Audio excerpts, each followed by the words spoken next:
எல்லோருக்கும் வணக்கம். இன்னைக்கு நம்ம பார்க்கக்கூடிய சப்ஜெக்ட் என்னன்னா பனிஷ்மெண்ட்ஸ், தண்டனைகள். ஓகேங்களா?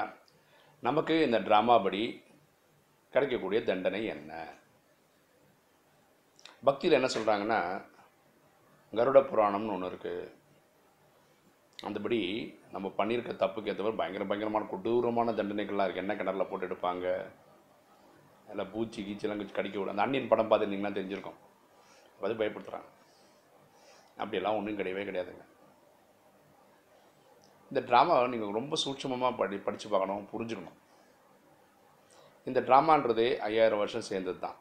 அதை கல்பம்னு சொல்கிறோம். இந்த கல்பம் இன்டெஃபினட்டாக நடந்து போயிட்டுருக்கு, முடியாமல் ஓடிக்கிட்டே இருக்குது. எத்தனையோ கோடி வாட்டி நடந்து முடிஞ்சிச்சு. இப்போ இந்த வீடியோ நான் உங்ககிட்ட பேசிகிட்டு இருக்கேன்ல, இதை எல்லா கல்பத்திலையும் நான் போட்டிருக்கேன். எல்லா கல்பத்திலையும் நீங்கள் படிச்சிருக்கீங்க, கேட்டிருக்கீங்க. ஆனால் முதல் முறையாக கேட்குற மாதிரி இல்லை. அதான் இந்த ட்ராமாவோட ஒரு பியூட்டி. புரியுதுங்களா?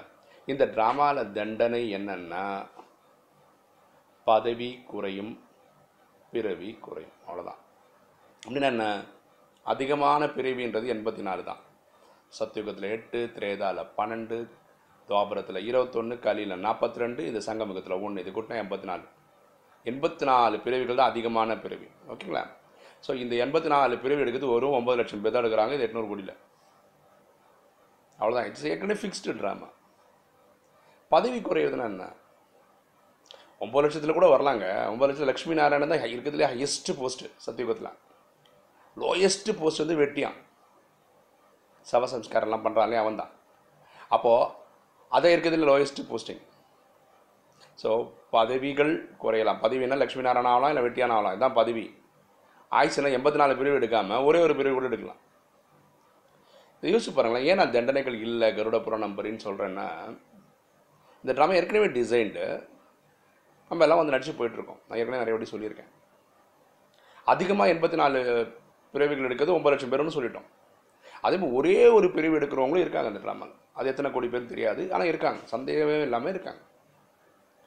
யோசிச்சு பாருங்களேன். இந்த ஒரே ஒரு பிரிவு எடுக்கிறதுக்கு இவர் என்ன தப்பு பண்ணார்? ஏதாவது நடிப்பு கொடுத்து, இவர் நடிக்கவே இல்லை, மாட்டமாக நடிச்சாருன்னு சொல்லி ஒரு பிரிவு கொடுக்கறதுக்கு எங்கேயா நடிக்க வச்சிருக்கணும்ல? அப்படி இல்லையே ட்ராமாவில். இந்த கல்பனம் இன்ஃபினிட். ஸோ முதலும் இல்லாமல், இடையும் இல்லாமல், கடைசியும் இல்லாமல் ஒரு சுற்றிக்கிட்டே இருக்குது. இவர் எங்கே இவரோட நடிப்பை பார்த்தாங்க, இவருக்கு நடிப்பு ஒழுங்காக நடிக்கலான்னு ஒரு பிரிவு கொடுக்கறதுக்கு? கொஞ்சம் யோசிச்சு பாருங்கள்.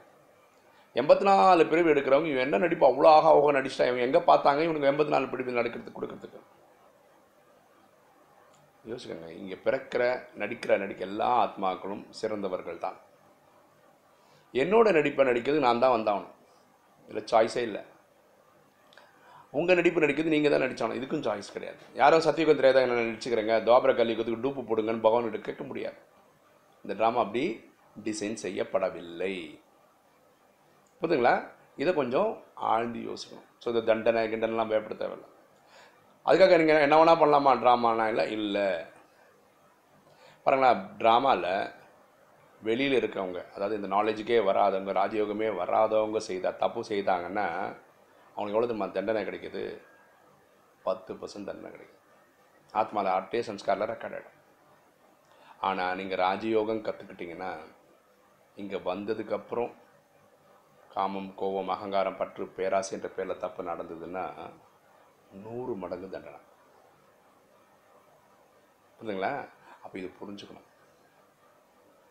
நான் கிளாஸ் எடுக்கும்போது என்னோடய ஸ்டூடெண்ட்ஸ்க்கு சொல்கிறது என்ன தெரியுமா? எண்ணங்களால் நீங்கள் தவறு செய்தீங்கன்னா 25% தண்டனை. சொல்லால் யாராவது கஷ்டப்படுத்தினீங்கன்னா 50% தண்டனை. அது செயலாக வந்ததுன்னா 100% தண்டனை. இது புரிஞ்சுக்கோங்க. பரமாத்மா எங்கேயுமே சொல்லலை எண்ணத்தால் தப்பு பண்ணால் 25%, சொல்லால் செய்தால் 50% சொல்லலை. ஆனால் தண்டனை இருக்குது, அது பர்சன்டேஜாக சொல்லலை பகவான். ஆனால் இது சொல்லியிருக்கிறார், 100% தண்டனை இருக்குதுன்னு பகவான் சொல்லியிருக்கிறார். வெளியில் இருக்கவங்க வராதவங்களுக்கு தர்ற தண்டனை 10% பகவான் சொல்லியிருக்கிறார். நான் ஏன் இதெல்லாம் சொல்கிறேன்னா, என்னுடைய மாணவர்கள் என்கிட்ட படிக்க கிளாஸ் கேட்டுக்கிட்டவங்களாம் எண்ணத்தால் கூட ஒருத்தன் கஷ்டம் கொடுத்துட்டா நான் இவ்வளோ தண்டனை அனுபவிக்கணுமா, அப்புறம் நான் யோகா பண்ணி பாவம் அழிக்கணுமான்னு ஒரு பயம் வந்து பண்ணுவோம். அதனால தான் சொல்கிறோம். ரொம்ப சின்சியராக இருப்பாங்க. எண்ணம், சொல், செயல் வரைக்கும் நம்ம யாரையும் துக்கம் கொடுக்கக்கூடாதுன்னு இருப்பாங்க. புரியுதுங்களா? ஸோ தர்மம்னு ஒன்று இருக்குது, அதர்மம்னு ஒன்று இருக்குது. அதுபடி தான் நம்ம வாழணும். எப்படி கொடுத்த நடிப்பை நான் நடிக்கிறேன், நான் எப்படி வேணால் நடிப்பேன்றது இல்லாமல் நல்லது எது கெட்டது எதுன்னு தெரிஞ்சு நம்ம நடிக்கணும். புரியுங்களா? இப்போது தண்டனையோடைய விஷயம் புரியுதா? கருட புராணம் மாதிரி தண்டனைகள் கிடையாது. வெறும் அவங்களுக்கு ஆயுசுகள் குறையும். அதாவது 84 பிறவிகள் குறையும், பதவிகள் குறையும். ஒரு செகண்டு. இனி ஒரு பாயிண்ட்டை நம்ம யோசிக்க வேண்டிய விஷயம் என்னென்னா, நம்ம நினைக்கிறோம் தர்மங்களில் வந்து இப்போது 4 முக்கியமான தர்மங்கள் பேசிகிட்டு இருக்கோம். ஒன்று சனாதன தர்மம், அதுதான் ஹிந்துன்னு சொல்லிக்கிறோம். இஸ்லாம், புத்திசம், கிறிஸ்டியானிட்டி. இதில் தண்டனைகள் எதில் ஜாஸ்தின்னு பார்த்தீங்கன்னா, ரொம்ப கொடூரமாக ரொம்ப கஷ்டப்படுற மாதிரி தண்டனைகள் இஸ்லாமில் தான் இருக்கு. யாராவது திருநா கையை உடச்சிருவாங்க, கையை விட்டுருவாங்க, தப்பாக பார்த்தா கண்ணை நோண்டி எடுத்துருவாங்க. இதெல்லாம் இருக்குது இஸ்லாமில். நம்ம நினைக்கிறோம் இருக்கிற தர்மங்கள்லேயே அவங்களுக்கு தான் ரொம்ப ஸ்ட்ரிக்ட்டுன்னு. கிடையாதுங்க, சிவந்து தான். ஏன் தெரியுமா? ஒரு எக்ஸாம்பிள் பாருங்களேன். இப்போ நான் வந்து ஒருத்தரை மனசால் திட்டுறேன்னு வச்சுக்கோங்களேன். அவர் புரிஞ்சுக்கிறார், புக் முன்னாடி இருக்கிறவர் புரிஞ்சுக்கிறாரு, இவர் ஏதோ திட்டுறாரு மனசுக்குள்ளே அப்படின்னு. நியரஸ்ட் போலீஸ் ஸ்டேஷனில் போயிட்டு இது மாதிரி கம்ப்ளைண்ட் கொடுக்குறாருன்னு வச்சுக்காங்க. இப்படி ஒருத்தர் என்ன மனசில் திட்டுறாரு சார், அவரை அரெஸ்ட் பண்ணுங்கன்னு. போலீஸ் ஸ்டேஷன் சொல்லுவாங்க, எனக்கு 1000 வேலை இருக்குதுப்பா, நீ இந்த விஷயத்துக்கு கிளம்பிடுன்னு அனுப்பிச்சிடுவாங்க. ரெண்டாவது, நான் சொல்லால் திட்டுறேன்னு வச்சுக்கோங்களேன். நீ நல்லா இருக்க மாட்டேன், உருப்பிட மாட்டேன். I'm not using any unparliamentary words வச்சுப்போம், ஆனால் திட்டுறேன். இப்போ போய் கம்ப்ளைண்ட் கொடுக்குறாங்க போலீஸ் ஸ்டேஷன், என்னென்ன வார்த்தையெல்லாம் சொன்னார்னா நல்லா இருக்க மாட்டேன், உருப்பிட மாட்டேன்னு சொல்கிறேன். அடப்பா, இந்த மாதிரி நிறைய பேர் தான் பேசுகிறாங்க, இதுக்கு கம்ப்ளைண்ட் எடுக்க முடியாதுன்னு அவங்க க்ளோஸ் பண்ணிடுறான். ஆனால் நான் ஒருத்தனை அடித்தேன்னு வச்சுக்கோங்களேன், உடனே போய் கம்ப்ளைண்ட் பண்ணால் என்னை தூக்கி உள்ள வர வச்சுருவாங்க. அதாவது இபிகோ எப்போ வேலை பண்ணுதுன்னா ஆக்ஷனில் வரும்போது தான் வருது. இந்தியன் பீனல் கூட அப்போ தான் ஆக்ஷன்.